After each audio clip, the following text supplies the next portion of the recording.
Mar-a-Lago is a nearly 100-year-old maze of more than 100 rooms, and the FBI search could have been impossible. At least Sarah Blasky thought so. She's a co-author of a book about Trump and his Florida home.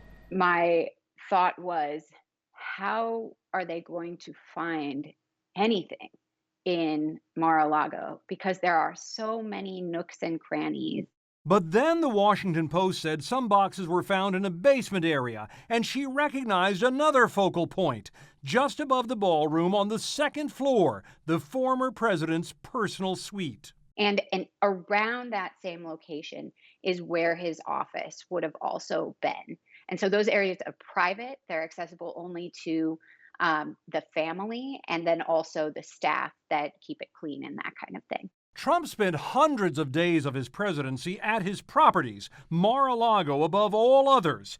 There he played golf at his nearby course, ordered a missile strike on Syria, and entertained the president of China, the prime minister of Japan. Many of the world's great leaders request to come to Mar-a-Lago and Palm Beach.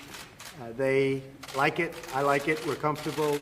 Political allies were welcome, so were members of the private club, who, insiders say a few years ago, could enjoy the warm Florida sun for a cool $200,000 fee, along with the pool and proximity to the leader of the free world. The New York Times called Mar-a-Lago a kind of Washington steakhouse on steroids, where members and their guests enjoy a level of access that could elude even the best connected of lobbyists. Mar-a-Lago is the place that you want to do business with him. It wasn't ever the White House. Mar-a-Lago was the place that you closed deals, and that was because that was where he was comfortable. Trump called all the shots, but then he lost the presidency.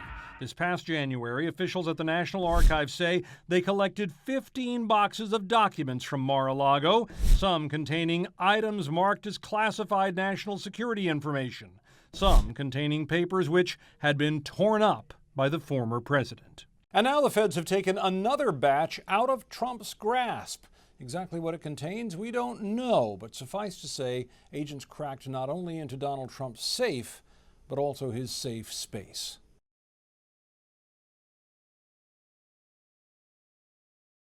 So you're obviously very well versed in dealing with classified material. Former Trump aides are now trying to claim that there was a standing order by the president, Donald Trump, to declassify any document that left the West Wing for Trump's resident.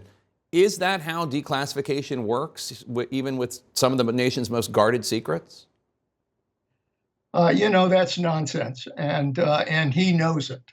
The reality is that there is a process for declassifying information.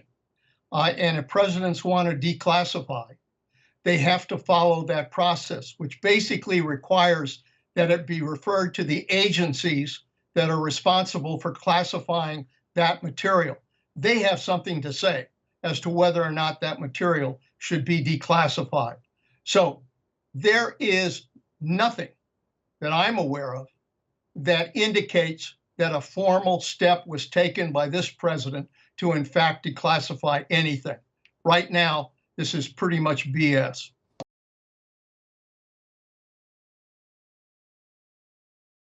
So the president and his allies are really flooding the zone with different explanations for why so many top secret documents were found at Mar-a-Lago.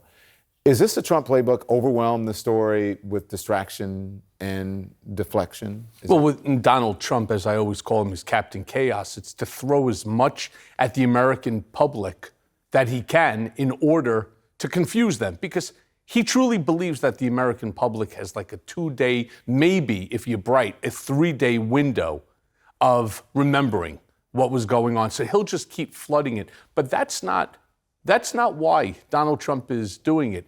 You're right. He's scared. He's scared of the documents that they now have, possession and control over, because this is documentary evidence. This is evidence that they can use against him. You say that with the walls closing in around him, his next move is to find a scapegoat. Yes. Go on. I believe that that's... Because you were a scapegoat. Absolutely, yeah. And actually it's something I talk about a lot in Revenge. It's a dissection from the beginning, the Steele dossier, all the way to the unconstitutional remand, and there's a lot that goes on in between. But I believe the next scapegoat is going to be Rudy Giuliani. I believe that, everybody likes a bargain, but Donald Trump really likes a bargain. And I believe that Rudy is like a BOGO, buy one, get one half off.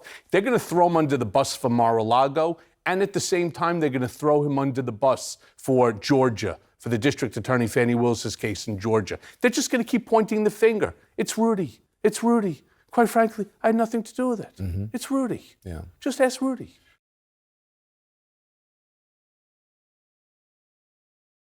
I do think in the immediate aftermath of the raid, there was some polling done that showed him ticking up a few points among Republicans because there is a reflexiveness with him. And I heard this from people who are even ready to move on from Trump, that, we don't want to let them, we want to take him out. Like, we don't want to let them do it. And so I do think, at least temporarily, that's helping him. I mean, I sort of felt this week like we're at the circus now. We're all under the big top, and this can only end one of two ways.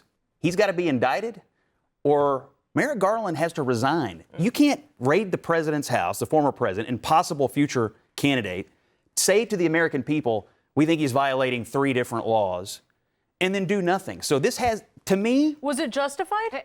Well, yes, if you think there are classified documents, and I totally get, if you've got top secret information, which we don't know what it is, by the way, but if you've got this documents and they're not supposed to be out in the open, absolutely. But this cannot end in any other way. I mean, how could it possibly end with just, well, okay, we got him back and it's over now?